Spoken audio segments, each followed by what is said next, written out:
اگر برطانیہ کا پرچم کوئی گرائے گا تو مسلمان گرائیں گے، جہاد کی طاقت اور قوت سے گرائیں گے، اور اس کی جگہ پھر اسلام کا نظام لائیں گے جس کے عمل میں دینی شاعر کے بارے میں تعصب نظر آئے۔ آپ اس کی تحقیق کر کے دیکھ لیں، یا خود اندر سے قادیانی ہوگا یا قادیانی نواز ہوگا۔ اگر ایک شخص آپ کے سامنے آ کر یہ کہہ دے کہ میں نبی ہوں، اور دوسرا شخص اس سے دلیل مانگے کہ تیری نبوت کی دلیل کیا ہے، دعویٰ کرنے والا تو اپنی جگہ، دلیل مانگنے والا بھی مسلمان نہیں رہتا، کافر ہو جاتا۔ رب العالمین والصلاة والسلام على أشرف الأنبياء والمرسلين وعلى آله وأصحابه ومن تبعهم بإحسان إلى يوم الدين. أما بعد فأعوذ بالله من الشيطان الرجيم. بسم الله الرحمن الرحيم.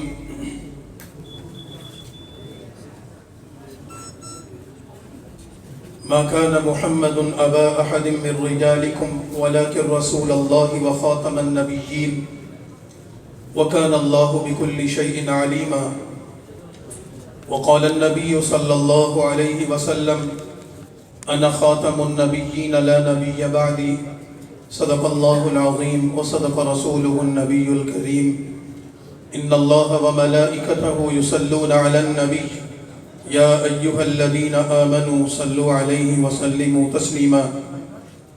اللهم صل على سيدنا ومولانا محمد عبدك ورسولك وصل على المؤمنين والمؤمنات. آپ حضرات بھی ایک مرتبہ درود شریف پڑھ لیں.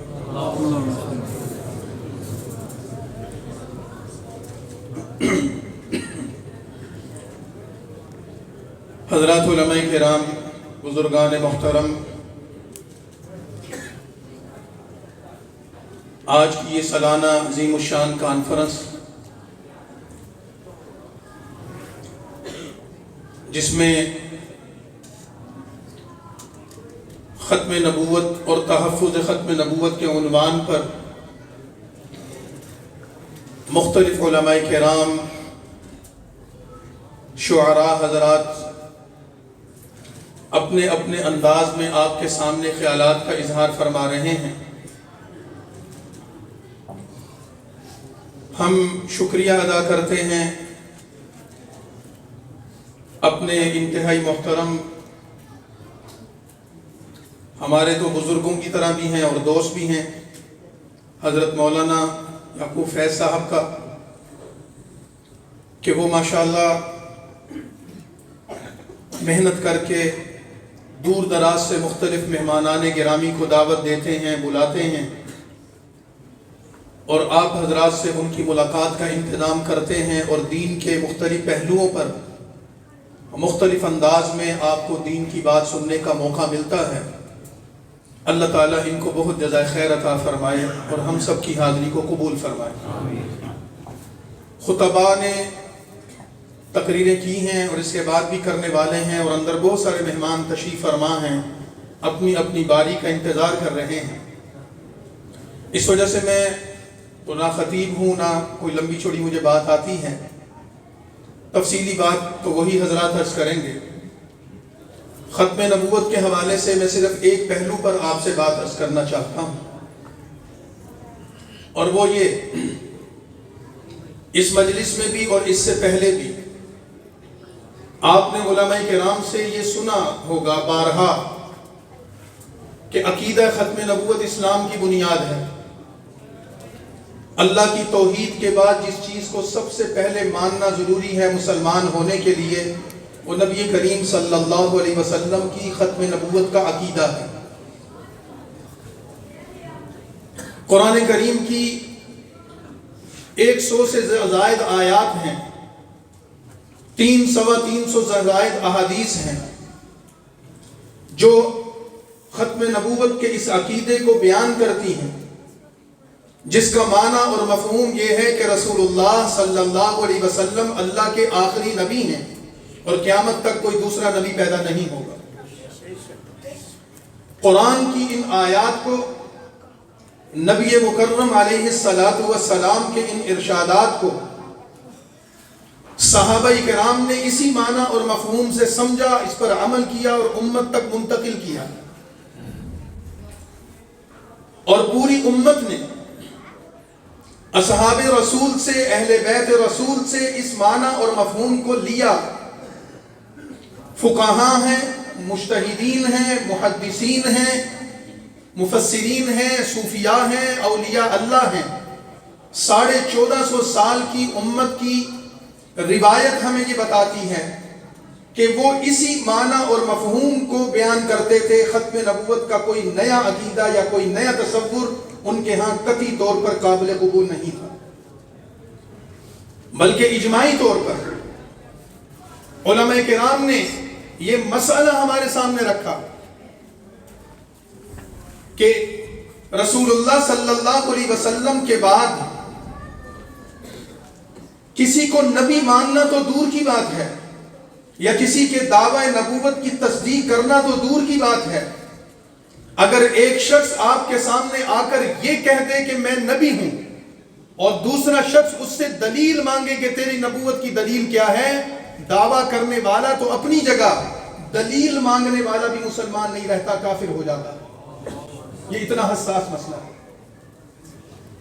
تو پھر عقیدہ تو واضح ہے، اور دین کے طالب علم ہونے کی حیثیت سے جس چیز کو آپ عقیدہ کہتے ہیں، جس چیز کو قرآن و سنت سے ثابت کرتے ہیں اور یہ کہتے ہیں کہ یہ دین کی تعبیر ہے، تو دین وہ نہیں جو میں نے بیان کیا یا مولانا نے یا خطبہ نے بیان کیا۔ دین تو وہ ہے کہ جو اللہ کے پیغمبر نے دیا اور اصحاب نے اس کو نقل کیا، بنایا نہیں، تبدیل نہیں کیا۔ اور اللہ کے پیغمبر نے دین کامل و مکمل دیا ہے، کسی عیب اور کمی کوتاہی کے بغیر دیا ہے۔ اور اگر ختم نبوت کا عقیدہ بھی دین کا بنیادی جز ہے اور یقیناً ہے، تو پھر یہ ماننا پڑے گا کہ جب اس کو دینی عنوان سے ذکر کیا جاتا ہے تو پھر اس کے بیان کرنے میں نہ قرآن نے کوتاہی کی ہے، نہ نبی نے کوئی کوتاہی کی ہے، نہ اصحاب رسول نے اس کو نقل کرنے اور سمجھنے میں کوئی کوتاہی کی ہے، نہ امت نے اس کو امت تک پہنچانے میں کوئی کوتاہی کی ہے۔ اس سے آپ اتفاق کریں، میں غلط تو نہیں عرض کر رہا؟ تو پھر میرا ایک سوال ہے، اس کے باوجود قرآن واضح ہے، سنت واضح ہے، اصحاب پیغمبر کا، اہل بیت پیغمبر کا طرز عمل اور امت کا تعامل سب کے سامنے ہے، اس کے باوجود غلام احمد قادیانی ہندوستان میں نبوت کا دعویٰ کرتا ہے، اور وقت کی ریاست اس کو قبول کرتی ہے، اس کی تائید کرتی ہے اور اس کو فنڈ فراہم کرتی ہے، اور پھر اس کے دعوی نبوت کو چلانے اور اس کی جھوٹی نبوت کو پرموٹ کرنے اور مقبول عام بنانے کے لیے تدبیریں کی جاتی ہیں۔ اور آج بھی دنیا کے بڑے بڑے ممالک میں ان کے مراکز قائم ہیں، ان کو امداد دی جاتی ہے، ان کے لیے لابنگ کی جاتی ہے، اور پوری دنیا میں ان کو مظلوم بنا کر اور ان کو حق پر بنا کر پیش کیا جاتا ہے۔ تو پھر میرا سوال ہے کہ اس جھوٹی نبوت کی ضرورت کیوں پیش آ گئی؟ یہ سوال بنتا ہے کہ نہیں بنتا؟ غلام احمد قادیانی نے نبوت کا دعویٰ کیوں کیا؟ کوئی کہہ سکتا ہے کہ غلام احمد قادیانی ذہنی مریض تھا، غلام احمد قادیانی معذور تھا، اس کو پتہ نہیں چلتا تھا؟ تو جو ذہنی معذور ہوتا ہے وہ اتنی کتابیں پھر کیسے تصنیف کر گیا؟ اتنی تقریریں کیسے کر گیا؟ اتنی تحریریں کیسے کر گیا؟ وہ معذور نہیں تھا، ذہنی مریض نہیں تھا، ذہین و فطین آدمی تھا، سمجھدار تھا۔ اسی کی بنیاد پر اس نے اتنا بڑا دعویٰ کیا، اور صرف دعویٰ کر کے جذب کی حالت میں نہیں، پورے ہوش و حواس میں اس نے لکھا۔ 20 کتابیں اس کی موجود ہیں، سینکڑوں تحریریں اس کی موجود ہیں، اس کے حوالے موجود ہیں۔ اس کا مطلب ہے کہ یہ سوچا سمجھا دعویٰ تھا۔ کوئی کہہ سکتا ہے کہ اس کے اس دعوے کے پیچھے لالچ اور حرص تھا، پیسہ کمانا چاہتا تھا، اپنی جماعت بنانا چاہتا تھا، لوگوں سے اپنی تائید حاصل کرنا چاہتا تھا۔ تو پھر سوال یہ ہے کہ اس کو پیسے کی حرص اور لالچ نے اگر اس عمل پر مجبور کیا تو ریاست وقت اس کی تائید کیوں کر رہی تھی؟ ریاست کو کیا مجبوری تھی؟ اور اگر اس کو ذاتی حرص تھی، لالچ تھا، تو وہ اس حرص اور لالچ میں مر گیا، جہنم رسید ہوا۔ اس کے بعد آج بھی اس کی جماعت قائم ہے، اس کے پیروکار موجود ہیں، ان کے نظریات کو ماننے والے موجود ہیں، ان کو تحفظ فراہم کرنے والے موجود ہیں، ان کو مظلوم بنا کر پیش کرنے والے موجود ہیں، عوام میں بھی ہیں، ریاست میں بھی ہیں، مختلف ملکوں میں بھی ہیں۔ ان کی کیا مجبوری ہے جو ان کی تائید کر رہے ہیں؟ یہ سوال بنتا ہے کہ نہیں بنتا؟ اگر کوئی شخص ذہنی مریض ہو یا لالچ اور حرص کا شکار ہو یا کسی ایسی زندگی کی کسی کمزوری کا شکار ہو گیا تو وہ گیا ماں مزہ جو کچھ اس کی زندگی کے ساتھ تھا گزر گیا. لیکن آج بھی وہ جماعت موجود ہے اور آج بھی ہمیں تحفظ ختم نبوت کے حوالے سے یہاں کانفرنس کرنی پڑ رہی ہے. تو اس سوال کا جواب پھر یہ نہیں ہے کہ وہ مریض تھا, اس سوال کا جواب یہ نہیں ہے کہ وہ لالچی تھا, اس سوال کا جواب یہ نہیں ہے کہ وہ حریص تھا, وہ مجذوب تھا یا ایک کوئی اتفاقی واقعہ پیش آ گیا. نہیں میرے بھائیوں, اس سوال کا جواب تلاش کرنے کے لیے ہمیں اس دور میں جانا پڑے گا جس دور میں غلام احمد قادیانی نے نبوت کا دعویٰ کیا. اور وہ دور یہ تھا کہ ہندوستان میں صدیوں سے قائم اسلامی سلطنت کو ختم کیا جا رہا تھا اور اس کی جگہ پر انگریزی تسلط قائم ہو چکا تھا. اور انگریز سلطنت کے قیام کے لیے, اس کے اقتدار کو دوام کے لیے اور اس ملکہ برطانیہ کا پرچم ہمیشہ ہندوستان پر لہراتا رہے, اس کو قائم و دائم رکھنے کے لیے انگریزوں نے جہاں اور تدبیریں کی, حکمت عملی اختیار کی, انہوں نے ریاست کو اپنے قبضے میں لیا, ہندوستان میں مسلمانوں کے اقتدار کو چھینا, مسلمانوں کے دین کو نقصان پہنچایا, ان کی تعلیم کو نقصان پہنچایا, ان کی معیشت کو نقصان پہنچایا اور اس نے ہندوستان کی وحدت کو توڑا. یہاں فرقہ وارانہ تعصبات پیدا کیے, یہاں مختلف گروہوں اور لوگوں کو کھڑا کیا اور ہندوستان کے اقوام اور عوام کو آپس میں لڑایا. اور جب اس کا رد عمل آیا اور اس رد عمل کے نتیجے میں مسلمانوں نے حریت کا پرچم بلند کیا, جہاد کا علم بلند کیا اور شاہ عبد العزیز نے یہ فتویٰ دیا کہ ہندوستان مسلمانوں کے لیے دارالحرب ہے, مسلمانوں پر جہاد فرض ہے, اپنے ملک, اپنی قوم اور اپنی عزت اور اپنے دین کو بچانے کے لیے جد و جہد کرنی پڑے گی. اور جب انگریزوں نے دیکھا کہ مسلمان جہاد کے پرچم کو بلند کر چکے ہیں, حریت کی لڑائی شروع کر چکے ہیں, اور انگریزوں نے جب دیکھا کہ ہمارے اقتدار کو خطرہ مسلمانوں سے ہے, ہماری سلطنت کو خطرہ مسلمانوں سے ہے, ملکہ برطانیہ کا پرچم کوئی گرائے گا تو مسلمان گرائیں گے, جہاد کی طاقت اور قوت سے گرائیں گے اور اس کی جگہ پھر اسلام کا نظام لائیں گے, تو انہوں نے اس کا توڑ کرنے کے لیے ایک جھوٹا نبی پیدا کیا. ایک حوالہ صرف کافی ہے. غلام احمد قادیانی خود کہتا ہے کہ 1400 سال پہلے مکہ میں ایک نبی آئے تھے, انہوں نے مدینہ میں جہاد کا حکم دیا اور نعوذ باللہ 1400 سال کے بعد قادیان میں ایک نبی آیا ہے, وہ جہاد کو منسوخ کرنے آیا ہے. مکہ کا نبی جہاد کا حکم لایا تھا, جہاد کرو, اور قادیان کا نبی جہاد کا حکم منسوخ کرنے کے لیے آیا ہے, جہاد نہ کرو. تو بات سمجھ میں آئی؟ یہ جہاد کو منسوخ کرنا, جہاد کو ختم کرنا, اس جد و جہد کو دبانا, اسلام نہ آ سکے, اسلام کا نظام نہ آ سکے, مسلمان قوت نہ حاصل کر سکیں, مسلمانوں کو دنیا میں وہ عزت اور شان و شوکت نہ مل سکے, یہ کس کی ضرورت تھی؟ یہ اس وقت کی برطانوی سامراج کی ضرورت تھی. اسی کی نتیجے میں غلام احمد قادیانی کو تیار کیا گیا. آپ میری گفتگو کا یہ عنوان بھی قائم کر سکتے ہیں کہ قادیانیت کا مطالعہ کرنے کے لیے علماء کرام آپ کے سامنے بات کرتے ہیں مذہبی پہلوؤں پر, لیکن وہ بات یکسانیت کا شکار ہو جاتی ہے. میں کئی حضرات کی بات میں نے سنی بیٹھ کر. آپ ذرا اس کے سیاسی پہلو پر دیکھ لیں, یہ کس کی ضرورت تھی کہ یہ دعویٰ نبوت کرے؟ حکومت وقت کو کیا ضرورت تھی؟